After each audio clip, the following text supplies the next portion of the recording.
ज्यावेळेस मी यशस्वी झालो 2005 त्याच्या अगोदरपासून म्हणजेच 1997, 1998, 1999 या 3 प्रयत्नामध्ये मी फक्त इंटरव्ह्यूपर्यंत पोहोचू शकलो होतो. तर आज फक्त सक्सेस दिसतंय. याच्या पाठीमागचे फेलियर्स, अपयश, याचा अभ्यास आपण कधी करणार आहोत का? पण अपयश आलं आणि तुम्ही जर माझ्याशी कम्पेअर करायला लागले, त्या हिरोईनशी कम्पेअर करायला लागले, बिलियनरशी कम्पेअर करायला लागले आणि तो न्यूनगंड आला आणि त्या न्यूनगंडावरून आपण चुकीचे निर्णय घेतले, तर ते मात्र शोकांतिका या समाजाची ठरेल, तरुण वर्गाची ठरेल आणि ती शोकांतिका आपल्या सर्वांना होऊन द्यायची नाही. यासाठी हा संवाद करणार आपल्या समोर आलेलो आहे मी. यश कशामध्ये मोजतो?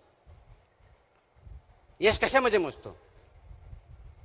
मोठं घर, भला मोठा पगार, मोठी गाडी, मोठे मोठे स्वप्न, हे कदाचित छोटे छोटे पॅरामीटर्स आहेत तुमच्या यशाचे. त्याला यशस्वी होणं म्हणत नाही. म्हणजे सर्वात कनेक्टेड जगात, डिजिटल जगात कंटिन्युअसली मोबाईलवर 7-7, 8-8, 10-10 तास रील करत असताना, चेहऱ्यावर हास्य आणि स्मित दिसत असताना लोनलीनेस कोण बघणार? तुमचा अल्गोरिदम नाही बघणार आहे. विचारांचं शस्त्र आहे आणि तो विचार या रील्सच्या माध्यमातून, अल्गोरिदमच्या माध्यमातून तुमच्यापर्यंत पोहोचवला जातोय. तुमचा डोपामाइन इन्क्रीज केला जातोय आणि हे सगळं अल्गोरिदम सिलिकॉन व्हॅलीमध्ये ज्या कंपन्या बनवतात त्यांना 100% माहिती आहे आणि त्या अनुषंगानेच हे अल्गोरिदम बनवलेलं आहे, ह्या रील्स बनवलेल्या आहेत. हे आपल्यामध्ये विवेक आहे का याचा, ज्ञान आहे का माहिती आहे, आणि माहिती आणि ज्ञान जर असेल तर विवेक आपल्याकडे आहे का? कारण माहिती तर आज आपल्या सगळ्याच्या मोबाईल फोनवरती आहे. लोकशाही त्याच वेळेस टिकते, त्याच वेळेस समृद्ध होते, त्याच वेळेस वाढते ज्या वेळेस त्या लोकशाहीमध्ये फक्त मतदार नसतात तर जागरूक नागरिक असतात. त्यावेळेस ती लोकशाही टिकत्याने वाढते. जयंत्या खूप साजरा करतो. विचार, कारण जयंत्या साजरा करण्यासाठीही फक्त फूल, त्याचे रील आणि रील फॉरवर्ड याच्या पलीकडे आपण जात नाही. मोबाईल बंद करणं पर्याय नाही. फक्त मोबाईलवरती तुमचा कंट्रोल पाहिजे, मोबाईलचा कंट्रोल तुमच्यावरती नको, हे बघितलं पाहिजे. नमस्कार.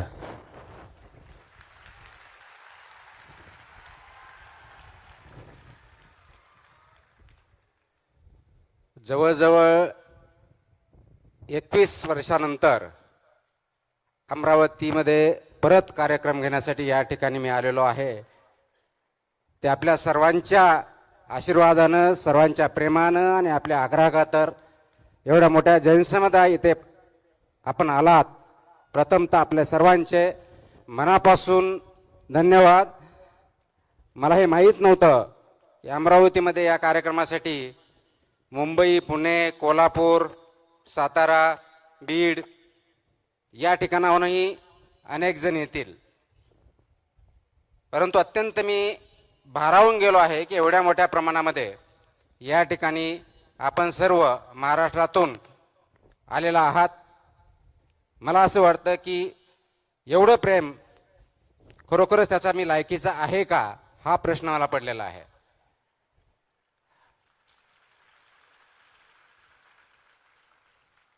आणि त्यामुळे प्रथमतः आयोजन समितीचं मी मनापासून आभार मानतो की त्यांनी हा कार्यक्रम आयोजित केला आणि मला या ठिकाणी बोलवलं. मी तर आज आपल्याला कोणत्याही प्रकारचं मार्गदर्शन करण्यासाठी आलेलो नाही आहे. मी आलोय मुळामध्ये आपल्याशी संवाद साधण्यासाठी. संवाद यासाठी म्हणतो की 2005 साली ज्यावेळेस मे महिन्यामध्ये UPSC सिव्हिल सर्व्हिसेसचा फायनल रिझल्ट लागला होता. मला तो दिवस अजूनही आठवतो. 11 मे 2005 या दिवशी तो निकाल लागला होता. आणि त्यावेळेस मी यशोदामध्ये महाराष्ट्र लोकसेवा आयोगामार्फत निवडणूक झाली होती. Maharashtra finance and account service group B याचं ट्रेनिंग घेत होतो. आणि त्या दिवशी निकाल लागल्यानंतर, भारतात विसावा आल्यानंतर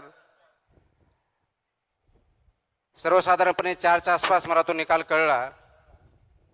आणि 3:59 बरोबर असलेले क्लास 1 अधिकारी, मी क्लास 2 होतो, अगोदर तुकाराम म्हणून हाक मारायचे आणि 4 वाजता सर म्हणून हाक मारायला लागले.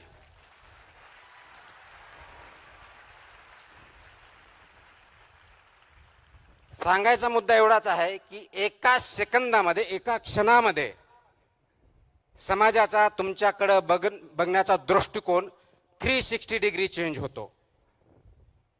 ती ताकद विचारामध्ये असते, आचरणामध्ये असते आणि परिस्थिती बदलण्यामध्ये असते. परंतु आपल्याला यश आलं, एखादं पद प्राप्त झालं, एखादी रँकिंग आली म्हणजे आपण कशाही परिस्थितीत धुरळून जायचं नसतं. आपला जो बेस आहे, आपले जे तत्व आहेत, मूल्य आहेत, याच्याशी कशाही परिस्थितीत कॉम्प्रोमाइज करायचं नसतं. आणि तोच धागा धरून महाराष्ट्रामधल्या अनेक जिल्ह्यामध्ये मी फक्त आणि फक्त त्यावेळेस आपल्यासारख्या तरुणांशी, जे पालक आहेत त्यांच्याशी संवाद साधण्यासाठी वेगवेगळ्या ठिकाणी गेलो. कारण माझी जॉईनिंग मसुरी इथल्या अकॅडमीमध्ये, नॅशनल अकॅडमी ऑफ ॲडमिनिस्ट्रेशन ज्याला आपण म्हणतो, ज्या ठिकाणी आमचं ट्रेनिंग होतं, ऑल इंडिया सर्व्हिस आणि सेंट्रल सर्व्हिसेसचं फाउंडेशन कोर्स होतं, ते ऑगस्टमध्ये जॉईन व्हायचं होतं. त्याच्यामुळे मे ते ऑगस्टच्या दरम्यानचा जो कार्यकाळ होता, त्या कार्यकाळामध्ये महाराष्ट्रातल्या जवळजवळ 15 जिल्ह्यामध्ये मी अनेक कार्यक्रमामध्ये सहभागी होऊन संवाद साधण्याचा प्रयत्न केला आणि त्याचाच एक भाग म्हणून अमरावतीला त्या काळात मी आलो होतो. त्यावेळेसही अमरावतीमधल्या कोणत्या तरी एका हॉलमध्ये आमचं इंटरॅक्शन झालं. मला अजूनही आठवतं की त्यावेळेस मी पुण्याहून आलो होतो आणि पुण्याहून रात्री बसने बसून, ज्या प्रायव्हेट ट्रॅव्हलच्या बस असतात, पुण्याहून नागपूरला जाणाऱ्या, पुण्याहून औरंगाबादला असतील तत्कालीन, पुण्याहून अमरावतीला असतील, त्यांनी आलो होतो. आणि त्या ज्या ठिकाणी बस स्टँडच्या आसपास तिथं उतरल्यानंतर जे आयोजक होते त्यांच्याकडं त्यांच्या स्कूटरवरती मी गेलेलो होतो. आणि त्यानंतर कार्यक्रम झाला. मला काही वर्षापूर्वी बातम्या आल्या, काही लोकांचे फोन आले की अमरावतीमधली एक विद्यार्थी त्यावेळेस माझं भाषण ऐकण्यासाठी आली होती. तिने काही भाषण ऐकलं होतं, 4थी 5वी काहीतरी वर्गात होती आणि तिने त्याच्यातून प्रेरणा घेऊन UPSC करायचं ठरवलं आणि गेल्या 2-3 वर्षापूर्वी इंडियन रेव्हेन्यू सर्व्हिस याच्यामध्ये त्यांचं सिलेक्शन झालं. ही अत्यंत गोष्ट चांगली आहे. त्याचं क्रेडिट मला जात नाही, त्याचं क्रेडिट त्या विद्यार्थिनीला आणि त्यांच्या पालकांना जातं. आजही आपण 21 वर्षानंतर मला इथं बोलवलं म्हणून मला त्या आठवणी जाग्या झाल्या, म्हणून मी तो त्यावेळेचा क्षण आपल्याबरोबर शेअर केला. परंतु गेल्या 21 वर्षाच्या सेवेमध्ये विचार करत असताना अनेक चढ उतार आले. ते प्रत्येकाच्या जीवनात येतात, कोणत्याही प्रोफेशनमध्ये येतात. विद्यार्थी म्हणून येतात, पालक म्हणून येतात, नोकरदार वर्गाला येतात, उद्योजकांना येतात, शास्त्रज्ञांना येतात, राजकीय व्यक्तींनाही येतात. परंतु चढ उतारावरती झाल्यानंतर चढ आला की थांबायचं आणि उतार आला की घसरत जायचं. जर ही परिस्थिती आपण ठेवली तर परिस्थितीशी आपण झुंज देऊ शकत नाही आणि पुढे जाऊ शकत नाही. हा निश्चित मेसेज माझ्या 21 वर्षाच्या किंवा माझ्या टोटल वयाच्या जेवढे काय माझं वय झालेलं आहे त्या जीवनामध्ये मी पाहिलेलं आहे. आणि प्रत्येकाच्या जीवनामध्ये ज्यावेळेस चढ उतार येतात त्यावेळेस वाहत जायचं नसतं आणि वाहत जाणं हा सर्वात मोठा धोका आहे. आज आपण 21व्या शतकावर ज्यावेळेस बोलतो, 4थ्या क्रांतीची नांदी आपण ज्याला बोलतो, आर्टिफिशियल इंटेलिजन्स, मशीन लर्निंग, या युगामध्ये नोकऱ्यावरती खूप मोठ्या प्रमाणात गदा आलेली आहे असं आपण म्हणतो. विचार करा, 18व्या शतकात सुद्धा पहिली इंडस्ट्रियल रेव्होल्यूशन आली, त्यावेळेस सुद्धा हाच प्रश्न होता की नोकऱ्या जातील, लेबरचं काय होणार. नंतर दुसरी इंडस्ट्रियल आली, त्यावेळेस हे सांगितलं की आता ऑटोमेशन होईल, आता पूर्णपणे शेती उद्ध्वस्त होईल. तिसरी इंडस्ट्रियल रेव्होल्यूशन कम्प्युटरची आली, त्यावेळेस सांगितलं गेलं की आता माणसाची गरजच राहिली नाही. आणि आता 4थी इंडस्ट्रियल रेव्होल्यूशन आली, त्यावेळेस आपण म्हणतो की आता माणसाच्या बुद्धिमत्तेपेक्षाही मशीनची बुद्धिमत्ता पुढे गेली असल्यामुळं माणसाचं एक्झिस्टन्स राहील की नाही हाही प्रश्न आपण सध्या विचार करतोय, भेडसावतोय. कदाचित कम्प्युटर्स, IT, AI याच्यामुळे बुद्धिमत्ता वाढली असेल. प्रश्न बुद्धिमत्तेचा नाही आहे. आज सर्वांना पडणारा प्रश्न आहे तो बुद्धिमत्तेपेक्षाही आपल्यामध्ये विवेक आहे का याचा.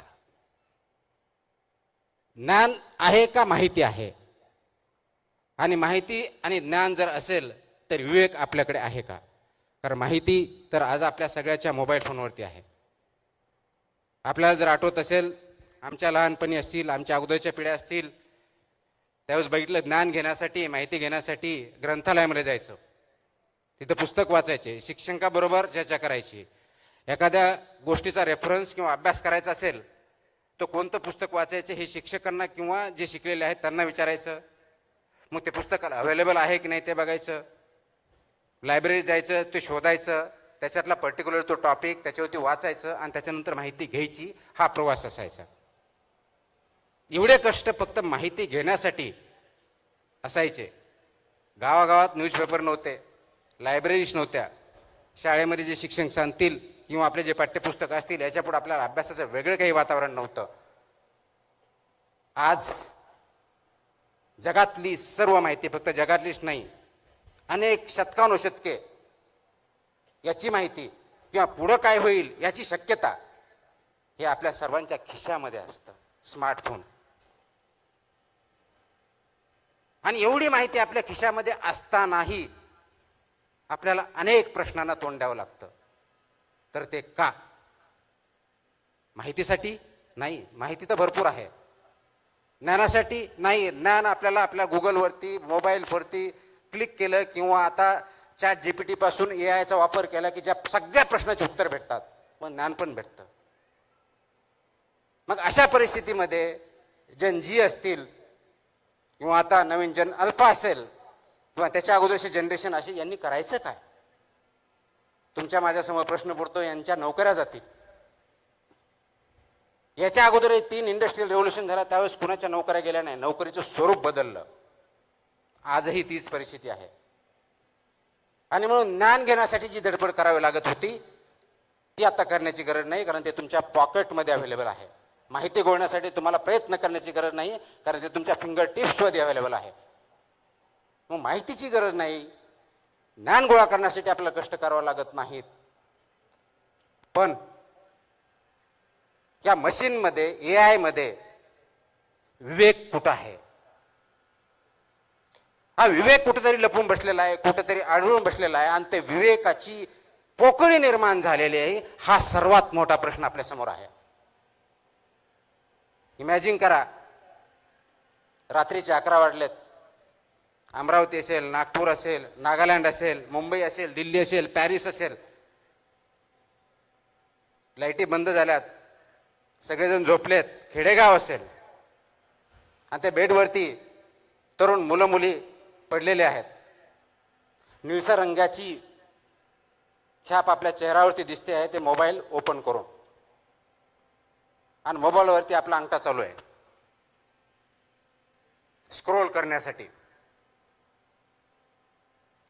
इंस्टा असेल, फेसबुक असेल, ट्विटर असेल, स्क्रोल. हसतो, काहीतरी जोक असतो, स्क्रोल. राग येतो, अनएम्प्लॉयमेंट. स्क्रोल. कोणतरी नट नट येते, एकदम चांगलं श्रीमंत, मत्सर वाटतो, आईवडिलांसारखं येतो, त्याच्याकडे गाडी दिसते, कुटुंबावर बंगला दिसतो.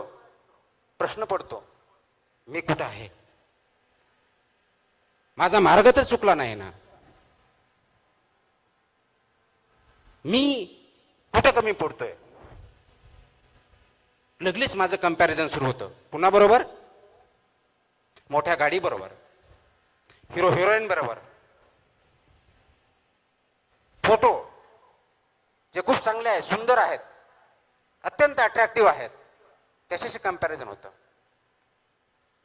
आणि त्या मोमेंटला आपल्यामध्ये न्यूनगंड सुरू होतो. आज सर्वात मोठा धोका तरुण पिढीला आणि आई वडिलांना सतावत असेल तर आत्ताच्या पिढीमध्ये तयार झालेला हा न्यूनगंड आहे आणि सर्वात मोठा प्रश्न आपल्याला सोडवायचा आहे. मग याच्यावरती अनेक वेळेस बोललो तर जनजी आळशी आहे, मोबाईल शिवाय त्यांना कळत नाही, रिअल वर्ल्ड कळत नाही, यांना माणूस म्हणून जगण्याची आवश्यकताच वाटत नाही, ते वेगळ्याच विश्वात राहतात, अशा प्रकारचं क्रिटिसिझम केलं जातं आणि ते मला वाटतं योग्य नाही. आपण डिजिटल युगात राहतो, मोबाईल पासून दूर जाण्याची गरज नाही, पण कुठंतरी चुकतोय, तो कुठं चुकतोय हे बघण्याची गरज आहे.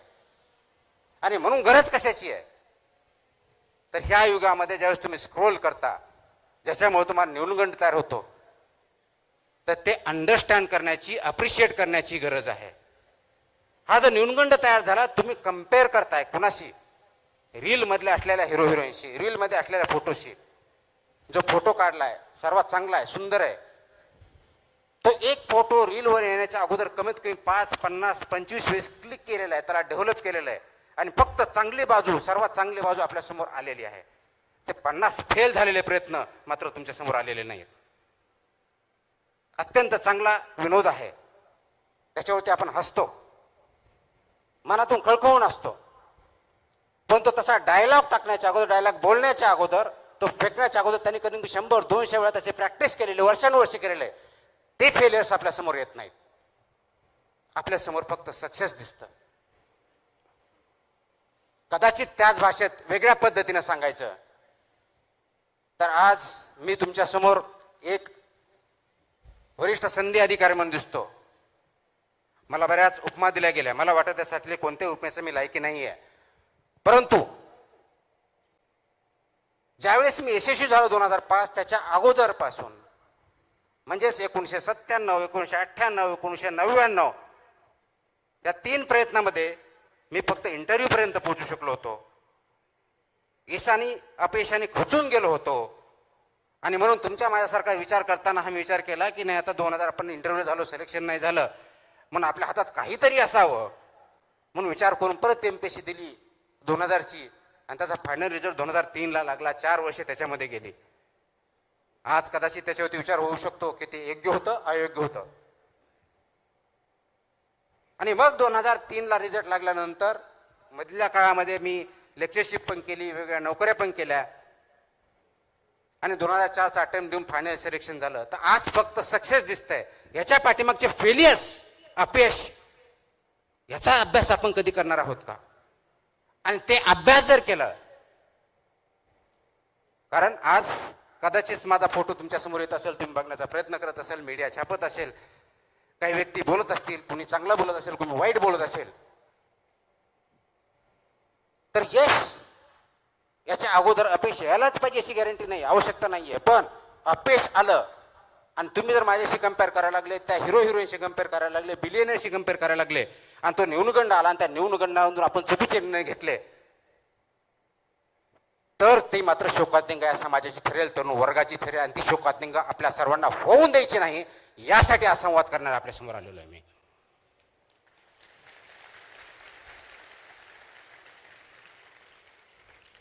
आता ही शोकांतिका का होऊ द्यायची नाही? कारण जगामध्ये जर बघितलं तर जनजी ज्याला म्हणतो आपण, सर्वसाधारणपणे 1997 ते 2012 ह्या काळात जन्मला आलेले हे सर्वजण अत्यंत तरुणाईत आहेत. जगामधला सर्वात जास्त तरुण पिढी भारतामध्ये आहे आणि जगातली सर्वात मोठी संपत्ती आता कोणती असेल ते तरुण, आणि तेही असे तरुण ज्यांच्याकडे जिद्द आहे, ज्यांच्याकडे ज्ञान आहे, अपार कष्ट करण्याची तयारी आहे. असे तरुण आपल्याकडे असताना तरी त्यांच्यामध्ये नैराश्य, न्यूनगंड ही धोक्याची घंटा आहे आणि धोक्याच्या घंटेला सर्व स्तरावरून आपल्याला काम करावं लागणार आहे. ते सामाजिक स्तरावरती करावं लागणार आहे, कौटुंबिक स्तरावरती करावं लागणार आहे, राज्य स्तरावरती, देश पातळीवरती करावं लागणार आहे, तुम्हा आम्हाला सर्वांना मिळून करावं लागणार आहे. आणि ते कोणतं काम असणार आहे काढून टाकतो मी. आवाज येतोय? हे जर करायचं असेल तर आपल्याला याच्यामधला विचार समजून घ्यावा लागेल. ही जी नवीन पिढी आहे याला जुन्या रूढी परंपरा मान्य नाहीत. आपल्या काळात आई वडिलांनी सांगितलं उभं राहायचं, त्यांनी म्हणलं हे योग्य, ते मान्य करायचे, त्यांनी सांगितलं हे योग्य, मान्य करायचं. आजच्या तरुण पिढीला, विशेष करून जनजीला हे मान्य नाही आणि त्याचं चुकीचं काहीच नाही. कारण आपण वास्तववादी असलं पाहिजे.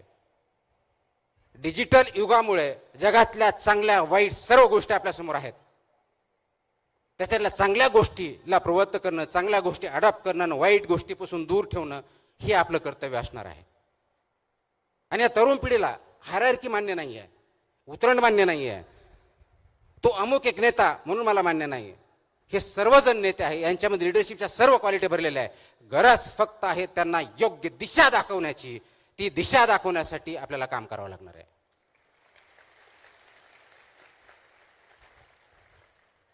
आणि म्हणून आज जी दशा आपण बघतोय, दशातून दिशाकडे कसं जायचं, आणि ही जर दिशा आपण दाखवू शकलो तर जगाला आपण दिशा दाखवून जगामध्ये आपली सार्वभौम सत्तेसारखं जगातला सर्वात पॉवरफुल राष्ट्र बनवायला जास्त वेळ लागणार नाहीये.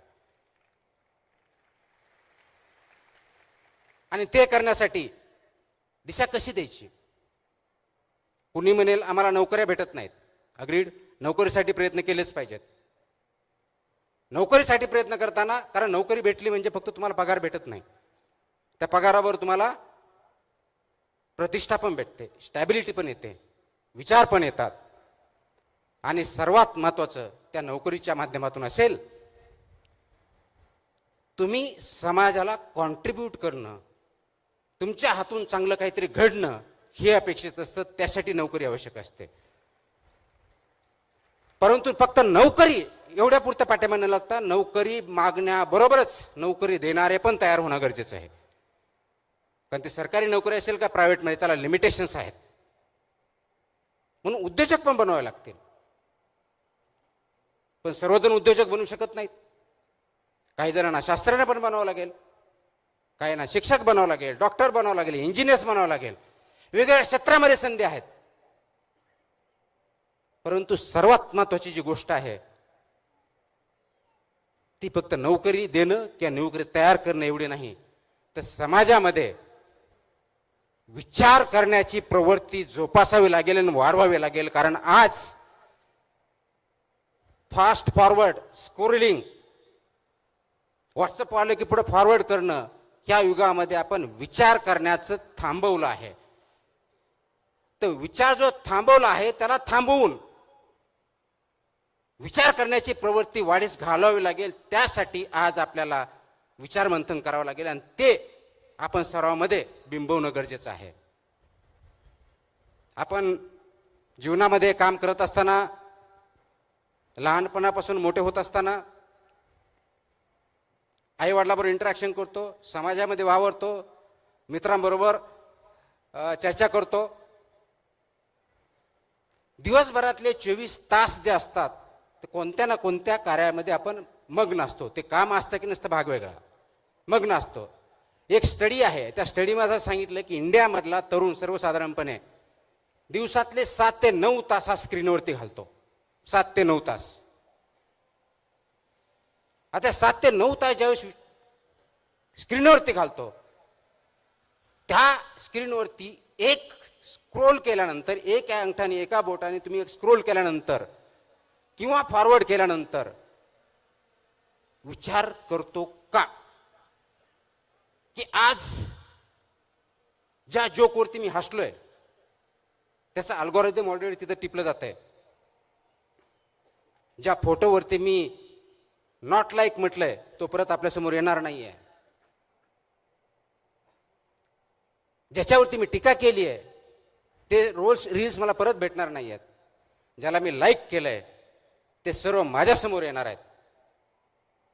आणि हे 2-3 दिवस झालं की आपल्या मोबाईलवर फक्त आणि फक्त आपल्याला जे आवडतं तेच रील्स यायला, बातम्या यायला, स्क्रोल्स यायला चालू होते. आणि मग आपण स्वमग्न होतो त्याच्यामध्ये. 2 तासाचे 4 तास, 4 तासाचे 9 तास, 9चे 12 तास काय होतात कळत नाही.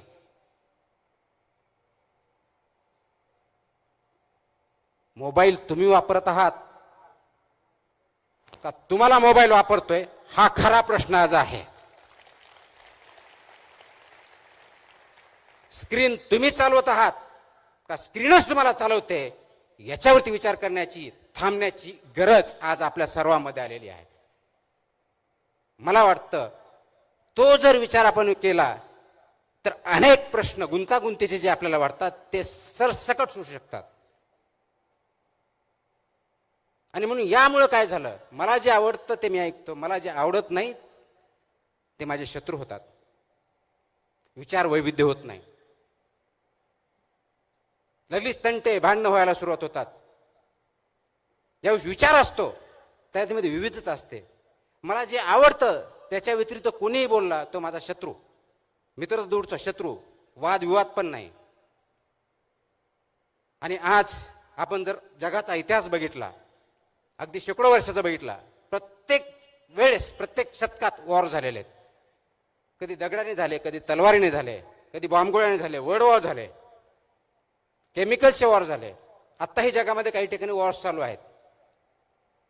पण आज सर्वात मोठं अस्त्र आणि शस्त्र आपल्याकडे जर असेल जगामध्ये आणि ते वापरलं जात असेल युद्धाच्या भूमीवरती, तर ते विचारांचं शस्त्र आहे. आणि तो विचार ह्या रील्सच्या माध्यमातून, अल्गोरिदमच्या माध्यमातून तुमच्यापर्यंत पोहोचवला जातोय. तुमचा डोपामाइन इन्क्रीज केला जातोय. आणि हे सगळं अल्गोरिदम सिलिकॉन व्हॅलीमध्ये ज्या कंपन्या बनवतात त्यांना 100% माहिती आहे. आणि त्या अनुषंगानेच हे अल्गोरिदम बनवलेलं आहे, ह्या रील्स बनवलेल्या आहेत. आणि त्याचा बळी तुम्ही आणि मी, आणि विशेष करून भारतासारखा देश ज्या ठिकाणी सर्वात जास्त तरुण मंडळी आहेत त्या ठिकाणी होतोय.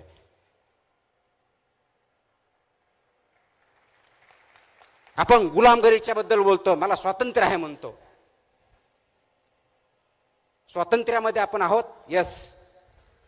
ब्रिटिशांकडून स्वातंत्र्य भेटलं, गुलामगिरीतून स्वातंत्र्य भेटलं.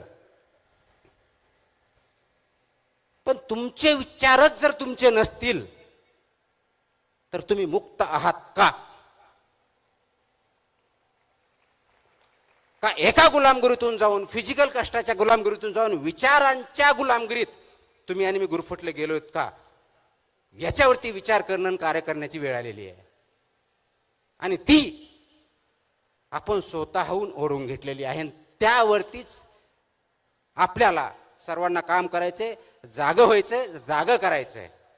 आणि म्हणून अल्गोरिदम जे आपल्याला आवडतं तेवढंच न बघता, फक्त माहिती न घेता, फक्त नॉलेज न घेता, इथंच विवेक जागा करायचा आहे, इथंच विवेकवादी विचार करायचा आहे, इथं थोडं थांबायचं आहे, पॉज घ्यायचा आहे. मी अनेक वेळेस बोलतो, पॉज घ्या. जो प्रवाह चाललाय, रील्स असेल, आपण जीवन चालत असू, घरामध्ये वागत असू, आणि सो कॉल्ड आपण वादविवाद करूचो, वाद होतच नाहीत, खूप मोठ्या प्रमाणात भांडणच होतात. विचारांची देवाणघेवाण होत नाही, फक्त देवाण होते. आपण ऐकतच नाही, फक्त आवाज करतो. ऐकण्याची सवय नाही राहिलेली. का? मला तेच बघायचे, तेच ऐकायचे, तेच करायचे जे मला आवडतं. त्या गुलामगिरीत आपण जर फसलो आहोत तर त्याच्यातून बाहेर येण्यासाठी एकमेव मार्ग ज्ञानाच्या पलीकडे जाऊन, तो मशीनमध्ये नाही आहे, तो अल्गोरिदम मध्ये नाही आहे, तो AI मध्ये नाही आहे, आणि तो म्हणजे फक्त आणि फक्त विवेक हा आहे. आणि ते विवेकाची कास घेणं, कास धरणं आणि त्याच्यावरती चालणं ही अत्यंत महत्वाची गोष्ट आहे. महाराष्ट्र राज्याला खूप मोठा इतिहास आहे. या महाराष्ट्र राज्यामध्ये ज्यावेळी इतिहासाच्या बाबतीत बोलतो, संत परंपरा लाभलेली आहे, संतांचे विचार लाभलेले आहेत, खूप मोठ्या प्रमाणात समाज सुधारक होऊन गेलेले आहे. जगाला त्यांनी मार्ग दाखवला. महात्मा ज्योतिबा फुले, सावित्रीबाई फुले, शाहू महाराज, छत्रपती शिवाजी महाराज, डॉक्टर बाबासाहेब आंबेडकर, कित्येक नाव आपण घेऊ शकतो. त्यांनी समाजामधल्या वेगवेगळ्या प्रतिष्ठा, चुकीच्या गोष्टी याच्या विरुद्ध काम केलं, विचार मांडले. त्याच्यासाठी शक्य अशक्य प्राय सगळ्या गोष्टी सहन केल्या आणि आज आपण त्यांच्यामुळे पुढे आहोत. परंतु त्यांनी दाखवलेल्या मार्गावरती आपण चालत आहोत का, हा विचार करण्याची वेळ तुमच्या माझ्यावरती आलेली आहे. गुलामगिरीचं आसूड हे पुस्तक वाचलं किंवा डॉक्टर बाबासाहेब आंबेडकरांचे अनाहिलेशन ऑफ कास्ट वाचलं किंवा शिवाजी महाराजांचं स्वराज्याचं स्वप्न बघितलं, महात्मा गांधींचं अहिंसा सत्य हे प्रिन्सिपल जर बघितले, याच्या किती प्रिन्सिपल्स होती, तत्वावरती आपण वाटचाल करत आहोत, हा प्रश्न प्रत्येकाने स्वतःला विचारायचा आहे. जयंत्या खूप साजरा करतो, विचार, कारण जयंत्या साजरा करण्यासाठीही फक्त फूल, त्याचे रील आणि रील फॉरवर्ड याच्या पलीकडे आपण जात नाही. पण त्यांचे विचार आचरणासाठी आपण काय करतोय, हा खरा प्रश्न आहे. आणि ह्या विवेकवादी होण्यासाठी आपल्याला थोडं थांबावं लागेल. आपला जो फ्लो चाललाय त्याला स्लो करावं लागेल. मलाही अनेक वेळेस असं बोललं जातं, खूप जणांनी बोलतात आणि चांगल्या भावनेतून बोलतात, तुम्ही प्रवाहाच्या विरुद्ध का नेहमी जाता. पाण्यात नदीत राहून मगरीशी वैर घ्यायचं नसतं, हाही मला सल्ला दिला जातो. आपण सिस्टमचा भाग आहेत, तर सिस्टमची वैर घेऊन तुम्ही काय करणार, बदल्यापेक्षा दुसरं काही भेटणार नाही, हेही मला सांगितलं जातं. आणि खरा प्रश्न तिथंच आहे. ना मी सिस्टमच्या विरोधात असतो, ना मगरीशी माझं वैर असतं, ना मला कुणाविरुद्ध काही भांडण करायचं असतं. माझा प्रश्न असतो की जो प्रवाह आहे, ज्या दिशेने चाललाय, ज्या वेगाने चाललाय, ज्या उद्देशाने चाललाय, तो योग्य आहे का अयोग्य आहे, याच्यावर आपण थोडं थांबूया. 10 सेकंद, 5 सेकंद, 15 सेकंद, 30 सेकंद एवढा विचार करूया. आपण करतो का? तुम्ही स्वतःला प्रामाणिकपणे आता एक प्रश्न विचारा. एक 10 सेकंद मी पॉज घेतो. तुमच्यापैकी किती जणांनी गेल्या 24 तासामध्ये, आय रिपीट, गेल्या 24 तासामध्ये स्वतःकरिता किती सेकंद दिलेले आहेत? I repeat my question. गेल्या 24 तासामध्ये स्वतःकरिता किती सेकंद दिलेले आहेत? आणि ज्यांनी खरोखर सेकंद दिले असेल त्यांनी मला हात वरती करून दाखव. किती हात आहेत? Not even 1%. Not even 1%. आणि स्वतःसाठी म्हणजे काय? पुढचा प्रश्न,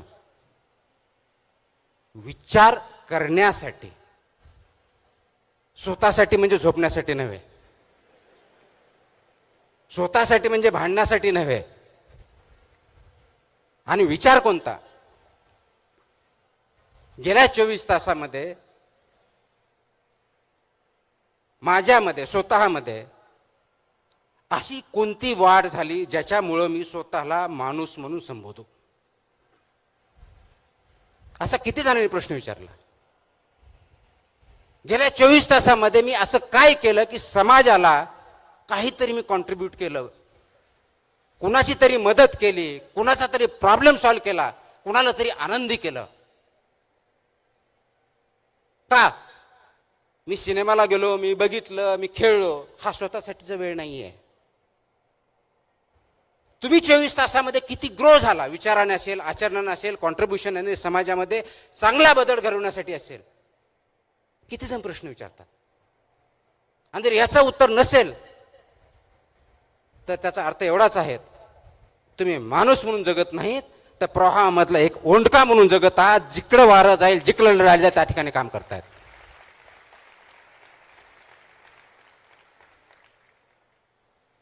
आता निर्णय तुम्हाला घ्यायचा आहे, तुम्हाला ओंडका म्हणून जगायचं आहे का त्या प्रवाहामधला मासा जिवंत आहे, अगदी प्रवाहाच्या विरुद्ध उड्या मारून हवे तिथं हवा तसा जगू शकतो, त्या माशाप्रमाणे जगायचा? हा निर्णय प्रत्येकाने स्वतःच्या बाबतीतला घ्यायचा आहे.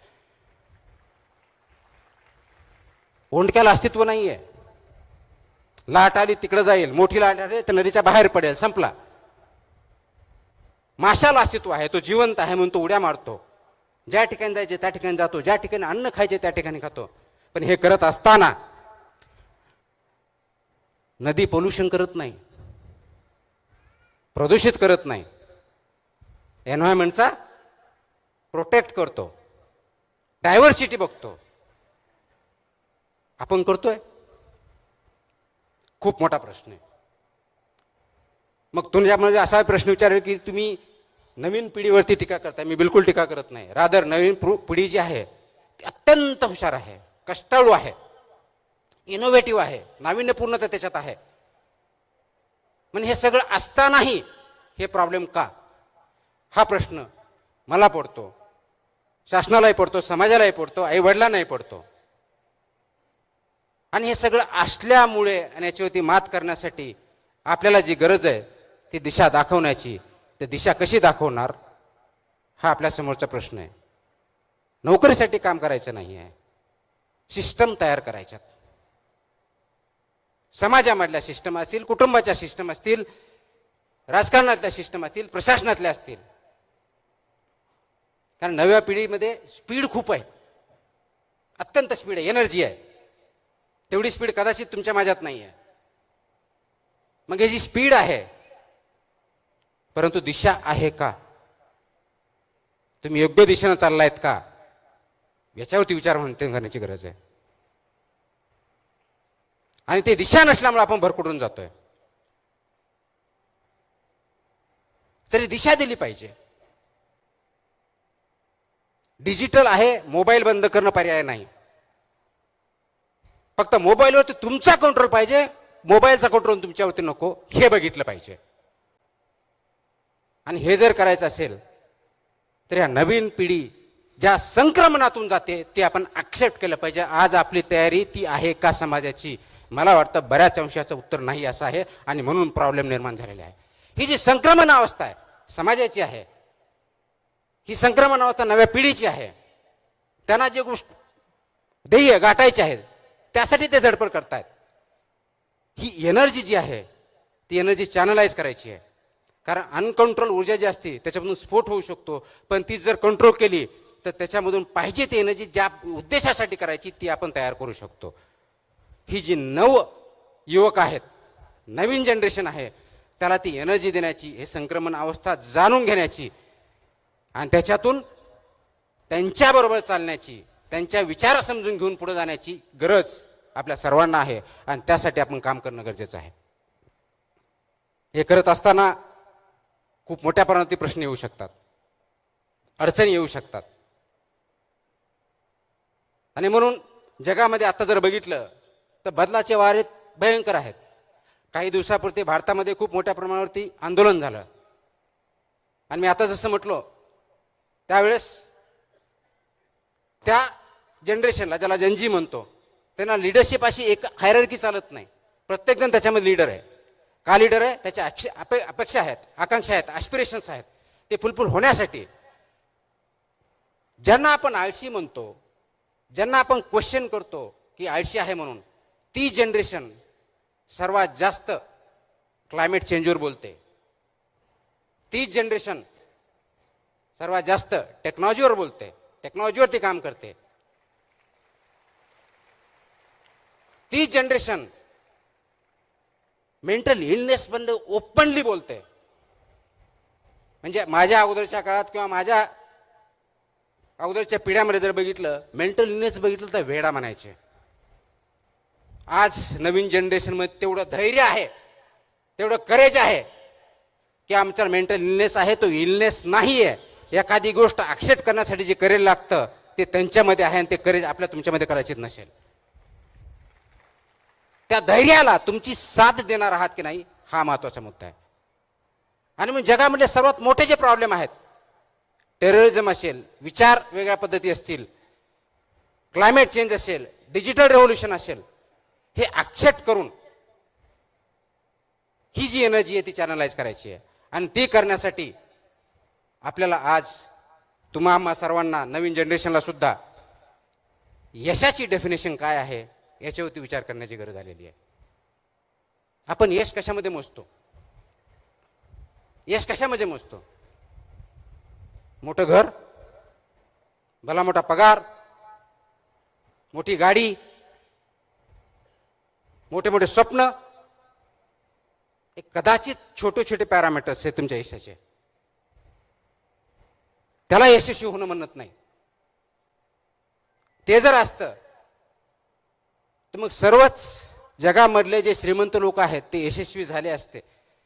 आज खरोखरच ते श्रीमंत लोक यशस्वी आहेत का, हा प्रश्न तुम्ही आणि मी विचारला पाहिजे. पैशाने यश मोजता येत नाही. पैसे ही गरज आहे, पण पैसे म्हणजे यश नाही. आणि तुम्ही विचार करा, एक वेळेस नोकरी लागली, पगार भेटायला लागला, घर व्यवस्थित चालायला लागलं, आणि तेच रुटीन चालू झाल्यानंतर काही दिवसांत तुम्हीच म्हणणार आहे मला माझ्या जीवनामध्ये काही चॅलेंजिंग असं वाटतच नाही आहे, रुटीन झालेलं आहे. एखादा शिक्षक आहे, मी दररोज शिकवतो, पण मला काही इंटरेस्टच नाही. याचा अर्थ शिक्षकाचे जे गुण आहेत त्यांच्यातून निघून गेलेले आहेत. ती नोकरी म्हणून आपण काम करतोय. अधिकारी आहे, रुटीन म्हणून जॉब करतोय, 10 ते 6 फाईल आली, फाईल केली, त्याची भूमिका बजावत नाही आहे. आई वडील ज्यावेळेस मुलाबरोबर बोलत नाहीत, खेळत नाहीत, इंटरॅक्शन करत नाहीत, चर्चा करत नाहीत, त्यावेळेस फक्त त्रयस्थ म्हणून मुलाकडे बघितलं तर आई वडिलांचा रोल किंवा भूमिका आपण पार पाडत नाही. याला तुम्ही यश म्हणणार आहात का? समाजामधल्या वेगवेगळ्या क्षेत्रामध्ये काम करणाऱ्या, स्तरावर असणाऱ्या लोकांच्या जीवनामध्ये पॉझिटिव्ह बदल घडवून त्यांना काहीतरी आनंद देण्यामध्ये आणि कॉन्ट्रीब्युशन करण्यामध्ये यश आहे, हा प्रश्न तुम्हाला आम्हाला पडला पाहिजे. आज गरज त्याची जास्त आहे. आपण म्हणतो हे जनरेशन सध्या खूप कनेक्टेड आहे, इंटरनेटमुळे, डिजिटल युगामुळे कनेक्टेड, सर्वात कनेक्टेड, सर्वात इन्फॉर्मेटिव्ह. एका बाजूला सर्वात कनेक्टेड जनरेशन असलेलं सर्वात लोनली जनरेशन तेच आहे. बाहेरून त्यांच्या चेहऱ्यावरचं हसू दिसतंय, व्हॉट्सअप फॉरवर्ड स्माइली दिसत आहेत, त्यांच्या आतून जी घुसमट चालली ती कधी बघणार आहोत, त्याला कधी वाचा फोडणार आहोत का, आणि ते फोडलेल्या वाचाला आपण ऐकणार आहोत का, हा आज पॅरेंट्सने आणि समाजाने स्वतःला विचारायचा प्रश्न आहे. ते घुसमट बाहेर आली पाहिजे, ते अंडरस्टँड केलं पाहिजे. आणि म्हणून तो जे ट्रान्झिशन आहे, ती संक्रमण अवस्था जी आहे ती अंडरस्टँड करून त्याच्या पुढे गेलं पाहिजे. ते करण्यासाठी विवेकवादी विचार, विवेक, तुमचं आचरण आणि त्याच्यावरती ध्येयानं धैर्यानं चालण्याची सर्वांची साथ, या दृष्टिकोनात आपल्या पावलं उचलावं लागणार आहेत. हे करत असताना कदाचित कष्ट खूप करावे लागतील. माझ्यावरती जे पुस्तक लिहिलं गेलं त्याच्यावरती थोडक्या ते पुस्तकाची जी रील दाखवली किंवा जो व्हिडिओ दाखवला, कदाचित त्याच्यातून खूप काय त्या रील म्हणून जाणवणार नाही. परंतु जर पुस्तक वाचलं, ऑथर इथं आहेत शफी पठाण, त्यांनी खूप छान पुस्तक लिहिलं आहे, तर त्याच्यामधून कष्ट काय अर्थात हे बघितलं तर ते आपल्याला कळेल की आपल्या बऱ्याच वेळेस असं वाटतं की मला खूप कष्ट आहेत, मला खूप त्रास आहे, मला कोणतीही संधी नाही आहे, आणि ते संधी नसल्यामुळं मी खूप मोठ्या प्रमाणावरती काम करू शकत नाही. संविधानानं आपल्याला संधी दिलेली आहेत. डॉक्टर बाबासाहेब आंबेडकरांनी जे संविधान लिहिलं त्याच्यावरती समता, बंधुता, न्याय, लिबर्टी, इक्वॅलिटी, जस्टिस, फ्रॅटर्निटी, हे जे प्रिन्सिपल्स चाललेत फक्त तेवढ्यापुरते मर्यादित नाही, समाजामध्ये वागवण्यापुरते आहेत. ती तुम्हाला संधी दिलेली आहे, तर ती संधी आपण घेणार आहोत का फक्त कॉन्स्टिट्यूशनच्या पेपरवरती ठेवणार आहोत, हा प्रश्न तुम्ही आणि मला विचारायचा आहे. आजकाल मी वाचत असताना खूप नैराश्य आपल्यामध्ये आहे, खूप पोकळी तयार झालेली आहे, आणि खूप विद्यार्थी आत्महत्येचा विचार करतायत. हाही डेटा समोर येत आहे. हा जो आत्महत्येचा डेटा, विचार येण्याचा जो डेटा आहे, जो प्रमाण आहे, ते वाढण्याचं कारणच ही घुसमट आहे, लोनलीनेस आहे.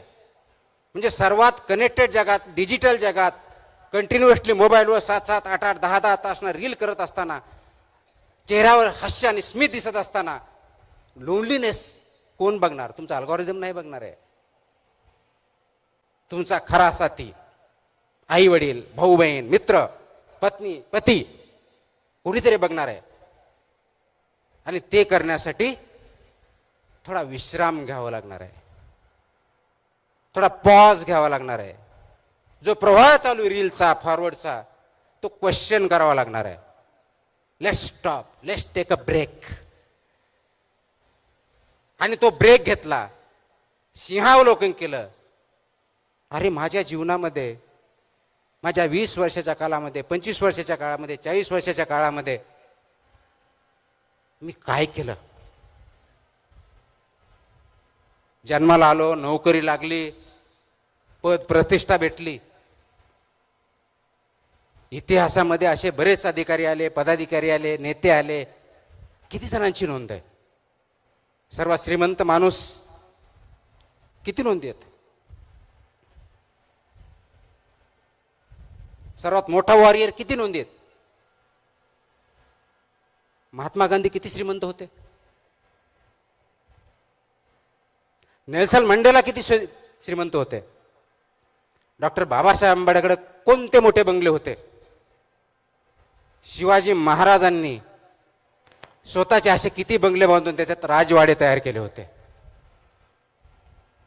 त्यांना आपण का विसरत नाही? जगाच्या इतिहासावरती, आपल्या काळजावरती त्यांचं नाव का कोरले गेलेली आहेत? का आपण फक्त बिल गेट्सचं आणि यांचंच नाव घेऊन पुढे जातोय का? कारण ह्या महान व्यक्ती ज्या आहेत त्यांनी पैशाच्या जोरावर त्यांचं नाव कमवलेलं नाहीये. नाव कमवण्यासाठी त्यांनी कधी काम केलेलं नाहीये. त्यांनी आपल्या काळजावर ठसा उमटला तो समाजामध्ये दिलेल्या देणगीसाठी आणि समाजाला उच्च प्रतिमा नेण्यासाठी केलेल्या कष्टामुळे आपण केलेला आहे.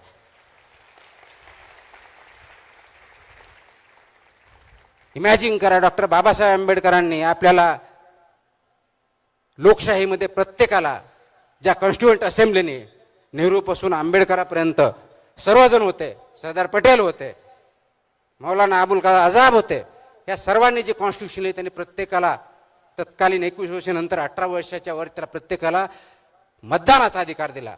तो जर अधिकार नसता तर तुम्हाला आज आपल्याला हवं तसं शासन निवडता आलं असतं का? याचा विचार करा. आणि आज त्याच लोकशाहीमध्ये, ज्याची खूप सोपी डेफिनेशन अब्राहम लिंकनजी केलेली आहे, government of the people, by the people, for the people. Simple, सगळ्यांना पाठ आहे, अगदी 4थीच्या मुलाला दिलं तरी पाठ आहे. पण त्याचा अर्थ कधीतरी समजून घेतलाय आपण? या 3 गोष्टी आहेत: government of the people, by the people, for the people. आता याच्यामधला ऑफ द पीपल 2 मिनिटासाठी आपण बाजूला ठेवूया. गव्हर्नमेंट बाय द पीपल म्हणून, म्हणजे निवडून देणारी जनता, ज्याच्यामधून लोकशाही, ज्याच्यामुळे आपण शासन निवडतो ते लोक.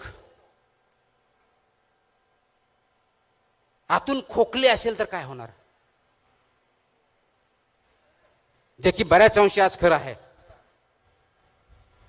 आतला जो खोकलेपणा आहे ते मतदार आहेत, तो तुम्ही आणि मी आहोत. जे हॉलोनोस आहे हे मतदार आहोत आपण. जी डेमोक्रेसीचा राईट, फ्रँचाईज म्हणतो ज्याला, मतदानाचा अधिकार वापरत आहोत.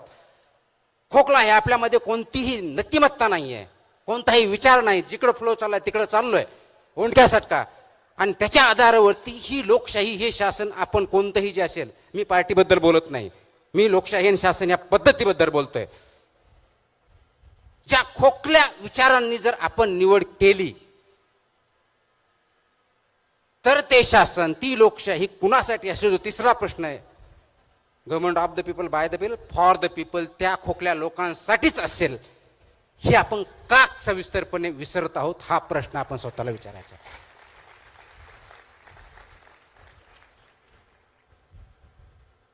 हा दिलेला हक्क आहे आपल्याला. आणि लोकशाही म्हणजे फक्त मतदार नव्हे. मतदान 5 वर्षातून एकदा करायचंय निवडणुकीमध्ये. लोकशाही त्याच वेळेस टिकते, त्याच वेळेस समृद्ध होते, त्याच वेळेस वाढते ज्या वेळेस त्या लोकशाहीमध्ये फक्त मतदार नसतात तर जागरूक नागरिक असतात. त्यावेळेस ती लोकशाही टिकतेने वाढते. मग ते जागरूक नागरिक तुम्ही आणि मी आहोत का? याचा विचार आपण करतोय का?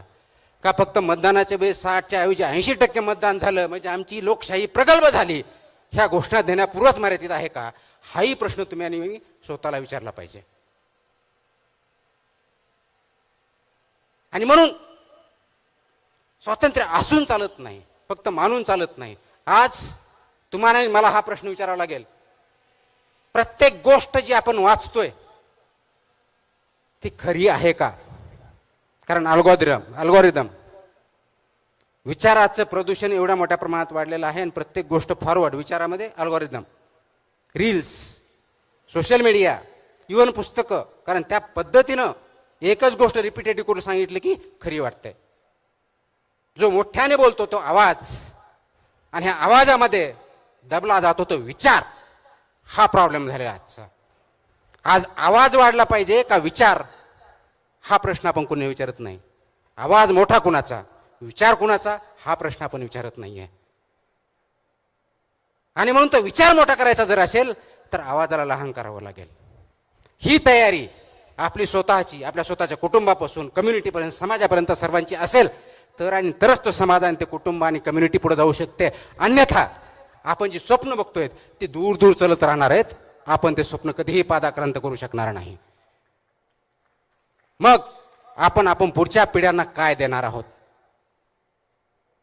तर पुढच्या पिढ्यांना हा विचार दिला पाहिजे, आवाज नाही. पुढच्या पिढ्यांना ऐकण्याची सवय लावली पाहिजे. त्यासाठी स्वतः आपण ऐकायला शिकलं पाहिजे.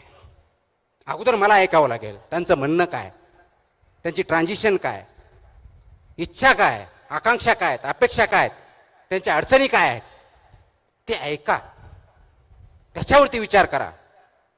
आणि मग त्यासाठी आवश्यक असलेला सिस्टम तयार करा आणि त्याच्यावरती पादांकरण करण्याचा आपण सर्वांनी प्रयत्न केला पाहिजे. तरुण मित्रमैत्रिणींनो, तो खूप मोठ्या संख्येने आलात, मला माहिती खूप वेळ झालेला आहे. मला आता सांगण्यात आलं की जी स्पर्धा घेतली त्यासाठी कोल्हापूरची मुलगी, लातूरची मुलगी प्रथम आली. ती तिच्या आईवडील असेल इथं लातूरहून इथं आलेली आहे आणि त्यांना बक्षीस फक्त सर्टिफिकेट देणार आहेत माझ्या माहिती, आणि पुस्तकाच्या पेक्षा वेगळं काही नाही. हा विचार जर तिला घेऊन येत असेल तर त्याच्यापेक्षा दुसरा विचार करण्याची आवश्यकता नाही, हे महत्वाचं आहे.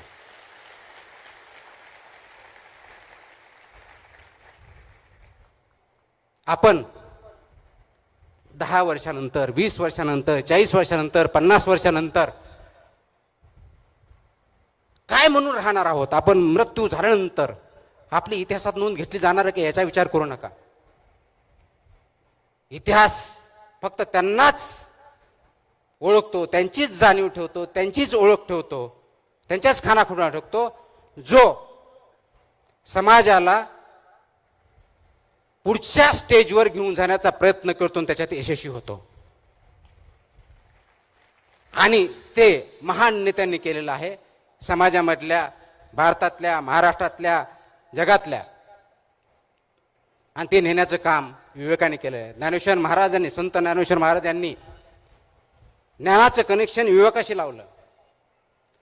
तुकाराम महाराजांनी जे समोर आलं ते मान्य नाही केलं, अनुभव फक्त केले नाही, त्याच्या आधारे बदल करण्याची, त्यांची असलेल्या परिस्थितीला बदलण्याची, समानता आणण्याचा प्रयत्न केला. शिवाजी महाराजांनी नैतिकता जोपासली आणि स्वराज्य ही संकल्पना सर्वात अगोदर शिवाजी महाराजांनी दिली. डॉक्टर बाबासाहेब आंबेडकरांनी सामाजिक न्यायाची घोषणा केली. पण हे सगळं करण्याच्या अगोदर त्यांच्या मनात तो विचार आला आणि त्या विचारावरती त्यांनी काम केलं, म्हणून हे त्यांना शक्य झालं.